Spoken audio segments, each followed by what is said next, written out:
का हमारे चैनल पे स्वागत है।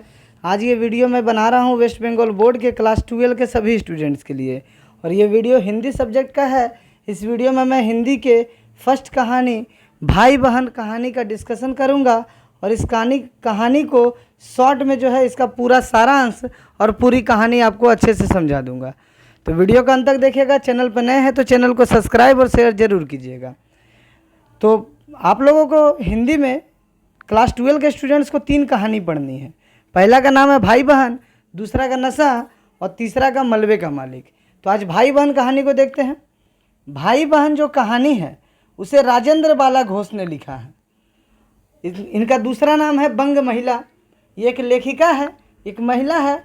इनका असली नाम है राजेंद्र बाला घोष, लेकिन इनका दूसरा नाम जो है बंग महिला भी है। बंग महिला नाम इन्हें डॉक्टर रामचंद्र शुक्ल ने दिया था। डॉक्टर रामचंद्र शुक्ल जो है वो भी हिंदी साहित्य के महान लेखक थे। उन्होंने इनका नाम बंग महिला दिया। राजेंद्र बाला घोष का जन्म 1882 ईस्वी में हुआ था। इस कहानी में उन्होंने क्या दिखाया है, आइए चलिए देखते हैं कहानी में। तो भाई बहन में बंग महिला अर्थात लेखिका ने 3 बच्चों के माध्यम से राष्ट्रीय प्रेम की कहानी रची है। लेखिका स्वयं बनारस की रहने वाली है, इसीलिए कहानी में भी बनारस का रंग आम मिलता है। तो बनारस में एक स्थान है जिसका नाम है नाटी इमली। तो वो काफ़ी मशहूर स्थान है नाटी इमली के नाम से। अपने विख्यात मेले के लिए आयोजित के लिए अर्थात इस मेले का नाम है भरत मिलाप। तो कहानी का शुरुआत ही होता है, आज नाटी इमली का भरत मिलाप है। बाबू जयराम दास जी अपने दोनों बच्चों के साथ मेला जा रहे थे। तो जो नाटी इमली है एक स्थान है बनारस में, और भरत मिलाप वहाँ का मेला है। तो इस मेले में गए थे अपने बच्चों को लेकर। देख सकते हैं दोनों बच्चे अपने पिताजी के साथ मेला का आनंद उठा रहे हैं, और बड़ा भाई घर पर है। यानी कि टोटल 3 बच्चे हैं इस कहानी में। यहाँ पर बाबू जयराम दास जी, पिता का नाम है बाबू जयराम दास। तो बाबू जयराम दास अपने 2 बच्चों, एक बच्चे का नाम था साहब और दूसरी जो बच्ची थी उसका नाम था सुंदर देई। साहब जो था वो उसका नीक नेम था, यानी कि सिर्फ बुलाने वाला नाम था। उसका असली नाम था हरी राम, लेकिन गोरे होने के कारण उसे सब लोग प्यार से साहब कहते थे। साहब की उम्र 11 वर्ष थी। वहीं जो सुंदर देई थी, सुंदर देई को सब प्यार से सुंदरिया कहते थे, और इसकी उम्र जो है 6 से 7 वर्ष थी। तो ये दोनों भाई बहन मेला घूर रहे थे। तो मेले में जो है सुंदरिया के पास सुंदरिया मात्र एक आना लेकर मेला घूमने गई थी, और मेले में सभी चीज़ों को देखकर वो अपने भाई साहब से कह रही थी कि भैया मैं ये सब चीज़ जो है खरीदूंगी। लेकिन साहब उसका मजाक उड़ाता है, क्योंकि सुंदरिया के पास मात्र एक आना था। तो एक आने में वो सब कुछ नहीं खरीद पाती, इसीलिए वह उसका मजाक उड़ाता है। उसके हाथ से पैसे लेता है और पैसे गिन के उसे बताता है कि 4 पैसे में 4 ही चीज़ें मिलेंगी, और उसे नीचा दिखाते हुए कहता है कि मेरे पास अधिक पैसे हैं, मैं केला, नारंगी, अमरूद, राबड़ी, नान खटाई और खिलौने भी खरीद सकता हूँ। तो साहब यहाँ अपने बहन को निराश कर देता है। उसकी बहन उसे प्यार से कहती है कि भैया तुम जो सामान खरीदोगे क्या उसमें से मुझे भी नहीं दोगे। तो यह बात सुनकर चुप हो जाता है साहब। उसके बाद वे लोग मेला देखकर घर आ जाते हैं। इनका जो बड़ा भाई होता है श्री राम जो है दिए के उजियाले में किताब पढ़ रहे होते हैं। किताब में रेलगाड़ी का फ़ोटो देखकर सुंदर साहब से कहती है कि देखो भैया की गाड़ी में कितना अच्छा रेलगाड़ी का फ़ोटो है। तो यहाँ पर साहब कहता है कि तुम फ़ोटो वाले रेलगाड़ी का बात करती हो, मैंने मेले से जो 5 आने में रेलगाड़ी का खिलौना ख़रीदा है उसे देखो, वो कितना अच्छा है। दौड़कर वो जाकर खिलौना लाता है, अपने भाई श्री राम को दिखाता है। तो सुंदरिया भी मेला से 1 आने में ख़रीदी थी, 1 पैसे में। सुंदरिया 1 पैसे में मेले से ख़रीदी थी मिट्टी का सामान, मिट्टी का खिलौना, वो भी दिखाने आती है।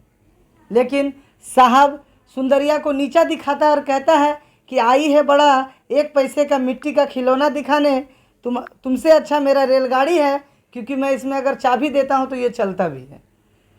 तो यहाँ पर सुंदरिया उदास हो जाती है। तो जो बड़े भाई हैं श्री राम, ये देखकर जो है साहब को फटकार लगाते हैं, डांटते हैं और कहते हैं कि तुम्हारा खिलौना बेकार है, सुंदरिया का खिलौना अच्छा है। तुमने सारे खिलौने के पैसे, तुम्हारे सारे खिलौने के पैसे विदेश चला गए, लेकिन सुंदरिया ने जो खिलौना खरीदा इससे हमारे देश के कारीगर को फ़ायदा हुआ। लेकिन साहब यहाँ पर अपने बड़े भाई को जवाब देता है कि खिलौना का पैसा विदेश कैसे गया, मैंने तो खिलौना रामदीन बिसाती, एक व्यक्ति का नाम लेके बोलता है कि मैंने तो रामदीन बिसाती से खिलौना खरीदा है। तो साहब की यह बात सुनकर बड़े भैया श्री राम उन्हें समझाते हैं कि खिलौना तो रामदीन बिसाती से तुमने खरीदा, लेकिन उसे बनाया है जर्मनी के कारीगरों ने, और इसका सारा पैसा जर्मनी चला गया, वहाँ के कारीगरों के पास चला गया। तो तुमने जो है विदेशों में बनी वस्तु खरीदी है, लेकिन सुंदरिया ने अपने देश में बनी वस्तु खरीदी है। हम लोग इसी कारण से आज दिन से दिन गरीब से गरीब हो रहे हैं, क्योंकि हम लोग दिन प्रतिदिन जो है विदेशी वस्तुओं का व्यवहार ज़्यादा करते हैं और अपने देश की वस्तु नहीं खरीदते हैं। इसी कारण क्या होता है, स्वदेशी कारीगर के सामान को खरीदना चाहिए, ताकि देश के साथ साथ हमारे देश के बेरोजगारी कम हो और लोग पेट भर खाना खा सकें। हम लोग स्वदेशी के चीज़, अपने देश की बनी चीज़ें नहीं खरीदते हैं, इसीलिए हमारे देश के कारीगर जो है मजदूर भूखे रहते हैं, उन्हें नमक रोटी भी नसीब नहीं होती है। अगर हम लोग इसका हिसाब लगाएं कि कितने रुपए जो है विदेश हर साल जाते हैं खिलौने के वजह से, तो हमारी छाती दहल जाएगी। और हमारे देश में हम लोग केवल गेहूं चावल की खेती करके और थोड़े से लाभ कमाने के लिए उसे दूसरे देशों को बेच देते हैं। तो हमें स्वदेशी वस्तुओं का इस्तेमाल करना चाहिए। यहाँ पर श्री राम अपने दोनों छोटे भाई बहन हरिराम यानी कि साहब को और बहन सुंदर दे यानी सुंदरिया को, तो साहब और सुंदरिया को समझा रहे हैं श्री राम। और यहाँ पर पाठकों को भी, हम लोगों को भी ये संदेश दे रहे हैं कि हमें स्वदेशी वस्तुओं का उपयोग करना चाहिए और इससे हमारे देश की भलाई होगी। उसके बाद एक लाइन बताते हैं श्री राम कि बचपन में जिस बात का प्रभाव जो है, लड़कपन यानी बचपन में जिस बात का प्रभाव मनुष्य के ऊपर पड़ता है, वह बड़ा होकर उसी अनुसार व्यवहार करता है। इसीलिए तुम अभी से स्वदेशी वस्तुएं अपनाओ, तो मैं तुम्हें कुछ जो है स्वदेशी वस्तुएं उपहार में दूंगा। ये अपने भाई को, साहब को समझाता है श्री राम। कहानी के इस बात को, इस घटना को जब 20 साल बीत जाते हैं, तो 20 साल के बाद साहब जो है शहर का नामी वकील बन जाता है, यानी कि जिसका नाम हरिराम है साहब, वो शहर का बड़ा नामी वकील बन जाता है। और वो स्वदेशी जो है, स्वदेशी और देश प्रेम में काफ़ी जो है अपना ध्यान देता है। और उसने अपने पैसे से एक दुकान खोली है। उस दुकान का नाम उसने रखा मात्र भंडार। क्या रखा दुकान का नाम? मात्र भंडार दुकान का नाम रखा गया है। और इस दुकान में जो है केवल स्वदेशी वस्तुएं बिकती हैं, अपने देश में बनी हुई वस्तुएं बिकती हैं। सुंदर देई का भी विवाह 11 वर्ष की उम्र में हो गया था और वो जमींदार के घर की पुतहू बन गई थी। यानी जमींदार के बेटे से सुंदर देई का विवाह मात्र 11 वर्ष की उम्र में हो गया था। और सुंदर देई का भी जो पति है वो भी देश हितैषी था, देश का भला चाहने वाला था। तो यहीं पर कहानी जो है ख़त्म हो जाता है।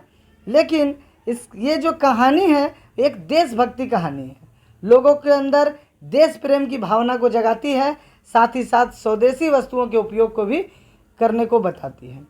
तो अंततः में लेखिका बंग महिला बच्चों के माध्यम से यह संदेश देना चाहती है कि स्वदेशी वस्तुओं का महत्व ना समझकर विदेशी वस्तुओं को खरीदने से देश का धन विदेश में चला जाता है, अर्थात भारत गरीब देश हो रहा है। इसलिए दूसरों को दोष न देकर हमें अपने देश के ऊपर उन्नति की ओर बढ़ाना है, विदेशी वस्तुओं का प्रयोग बंद करना है। तो इस कहानी से हमें यही शिक्षा मिलती है कि स्वदेशी की भावना, हमें भी स्वदेशी का भावना अपनाना चाहिए और हमें भी स्वदेश में बनी वस्तुओं का प्रयोग करना चाहिए। आशा करता हूँ आप सभी को ये कहानी अच्छे से समझ में आ गई होगी। अगले वीडियो में मैं इस कहानी के जितने भी इम्पॉर्टेंट क्वेश्चन होंगे, जो आपके बोर्ड एग्ज़ाम 2023 के लिए इम्पॉर्टेंट होंगे, वो मैं आपको प्रोवाइड करूँगा। तो चैनल पर जितने भी नए हैं चैनल को सब्सक्राइब कीजिएगा और चैनल पर को शेयर ज़रूर कीजिएगा, क्योंकि हमारे चैनल पर वेस्ट बंगाल बोर्ड के क्लास 10, 11, 12 के सभी सब्जेक्ट के वीडियो उपलब्ध हैं। धन्यवाद।